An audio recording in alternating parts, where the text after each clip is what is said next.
The dinner rush had finally slowed, but Emily Carter's hand still trembled as she picked up the cracked staff phone in the back hallway of the small Colorado diner.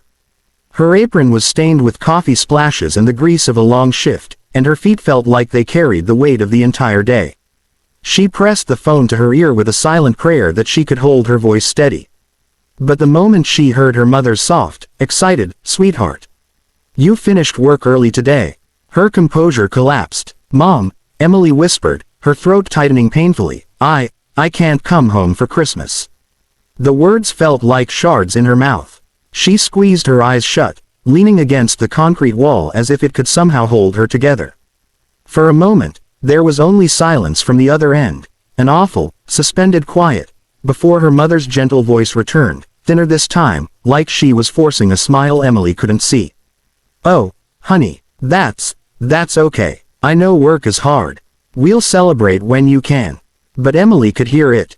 The disappointment, the hurt, the hope her mother had been holding onto for weeks slipping through her fingers. It was the first Christmas since her mother's surgery, and Emily had promised, sworn, she would be there. Yet life had twisted itself in cruel ways. Her rent went up, her car broke down, and the diner cut her hours after the new manager took over. A plane ticket home to Tennessee cost more than her entire paycheck. "I tried, Mom," she whispered, brushing away a tear with the back of her trembling hand. "I really tried." Her mother's voice remained warm, but Emily could hear the tears she tried to hide. "As long as you're safe. That's what matters. We'll video call, okay?" Emily managed a soft, broken, "okay," before hanging up. She stayed there for a long moment, forehead against the cold wall, breathing shakily. She didn't notice the soft footsteps behind her. She didn't notice the tall man who had been sitting at booth 9 watching her rush around all night, who had quietly listened when he walked past to pay his bill and heard her voice cracking through the half-closed breakroom door. It wasn't until she wiped her eyes and stepped back onto the diner floor that she saw him, still sitting in the booth with an empty coffee cup and untouched check. She recognized him instantly. Everyone did. Not because he demanded attention but because his face was on business magazines and news interviews. Nathan Hale, one of the youngest billionaires in the country, known for turning a small tech company into a global empire.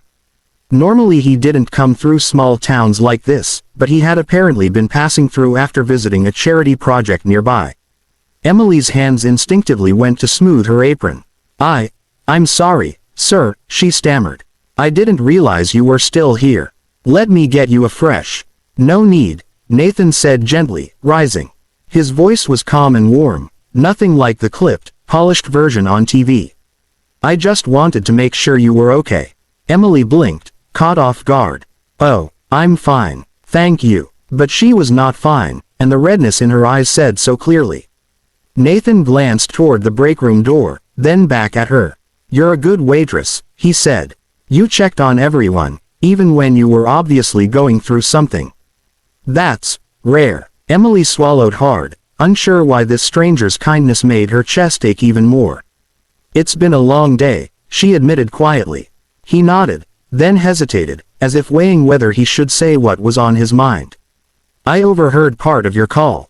Not intentionally. I'm sorry for that, but your mom sounds like she means a lot to you."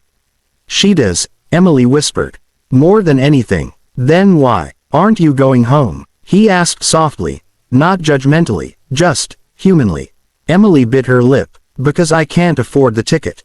Her voice cracked on the last word. "I thought I could, but everything just fell apart this month. And I didn't want to disappoint her. But I did." Nathan's expression softened further, and he reached into his coat pocket.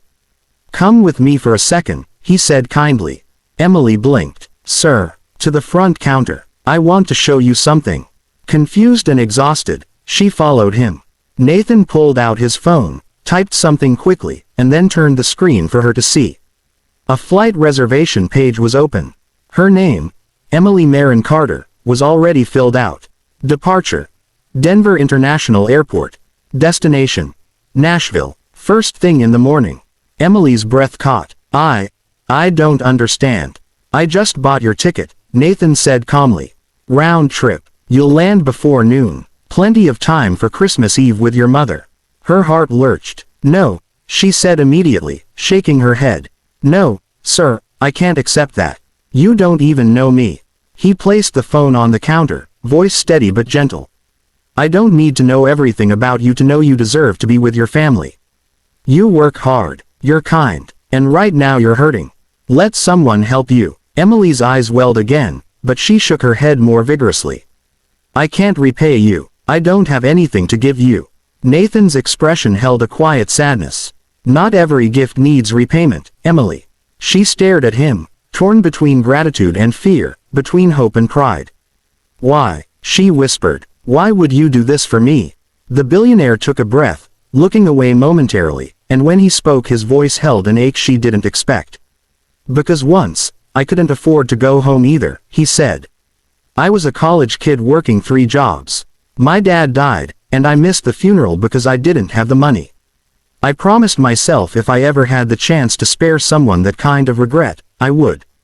Emily pressed a hand to her mouth. Something inside her cracked. Something that had been held together too tightly for too long. But, it's too much, she whispered. It isn't, he said. Not compared to what it means. Emily stood frozen. Her mind raced with disbelief and the fear that this was some dream kindness that would shatter the second she touched it. But nothing about Nathan's face suggested anything other than sincerity, deep, human sincerity. After a long moment, she whispered, "Thank you." It was barely audible, but it carried more weight than anything she had ever said. Nathan nodded softly. You should go get some sleep. I already emailed the e-ticket to the diner manager so he knows you won't be in tomorrow. I told him it was my request. Emily let out a shocked laugh. You're something else, sir. Nathan smiled faintly. Merry Christmas, Emily. The next morning felt unreal. Emily hardly slept, afraid the world might somehow take this gift back if she closed her eyes too long. She borrowed her coworker's car, clutching the printed flight confirmation like it might disappear. At the airport, she kept expecting someone to stop her, to say it was a mistake, or a scam, or not meant for her. But everything went smoothly. When she boarded the plane and the attendant directed her to a seat near the front, much nicer than the cramped rows she had imagined, Emily's chest tightened with a mix of gratitude and disbelief. The flight felt both endless and impossibly fast. She stared out the window at the snow-dusted Rockies slipping away beneath the clouds, feeling as if the impossible kindness of a stranger had lifted her entire life off the ground with them. When the plane landed in Nashville, she walked through the terminal on trembling legs. And then she saw her. Her mother stood near the arrival's gate, bundled in a red scarf, holding the homemade sign that said, "Welcome home, baby." In glittering, crooked letters. Her mother's eyes searched the crowd. Then they landed on Emily. The sign fell from her hands. "Emily," she cried. "Mom." They collided in the middle of the busy airport, clinging to each other as if they had spent years apart instead of months. Her mother stroked her hair, kissed her forehead, murmuring grateful words between sobs. Emily held her tighter, realizing in that moment that no gift, no amount of money, no success on earth could ever rival the warmth of this embrace.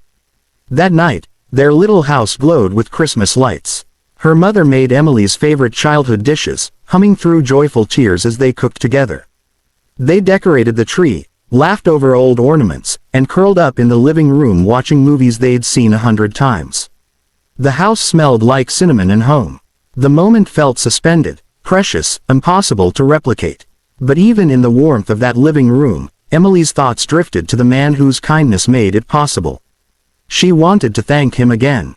Properly. Yet she didn't know his personal contact information, only the public office email listed online. Still, she wrote him a message from the heart, short, but honest, thanking him not just for the ticket, but for giving her mother joy when she needed it most. She didn't expect a reply. But on Christmas morning, one arrived. "Merry Christmas, Emily. Your message meant more than you know. Make every moment with your mom count. Nathan." When Emily returned to Colorado a few days later, something in her had shifted. She worked with a new spark, a new gentleness, carrying forward the kindness she had received. And the town noticed. She paid for customers' coffee when she could. She sat with lonely seniors when she wasn't busy. She collected spare meals to deliver to the shelter nearby. Nothing grand, nothing extravagant. Just small kindnesses, real and human. Her manager noticed her change too, and soon offered her additional hours, then a better position. By spring, Emily had saved enough to take a few community college classes online, something she'd put off for years. One ordinary afternoon, months after Christmas, the diner door chimed, and Nathan Hale stepped inside again. Emily blinked in surprise, nearly dropping her notepad. "You came back?" she asked, walking toward him with a smile that felt brighter than the windows behind her. "I was passing through again," he said, though the small, sheepish tilt of his smile suggested otherwise. "Thought I'd check in on the best waitress in Colorado."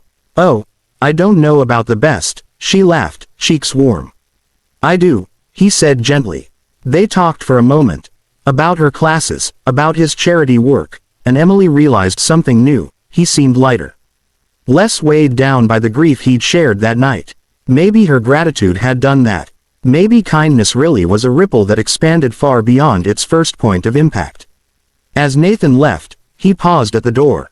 "Emily, yes, thank you for reminding me what Christmas is supposed to feel like."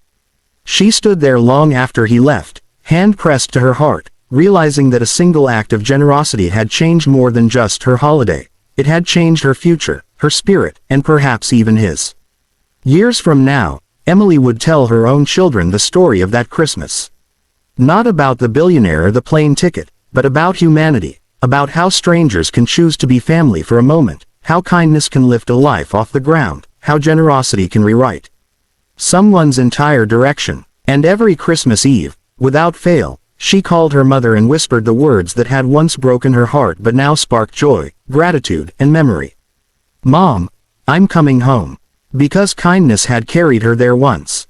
And now, she carried it forward, forever.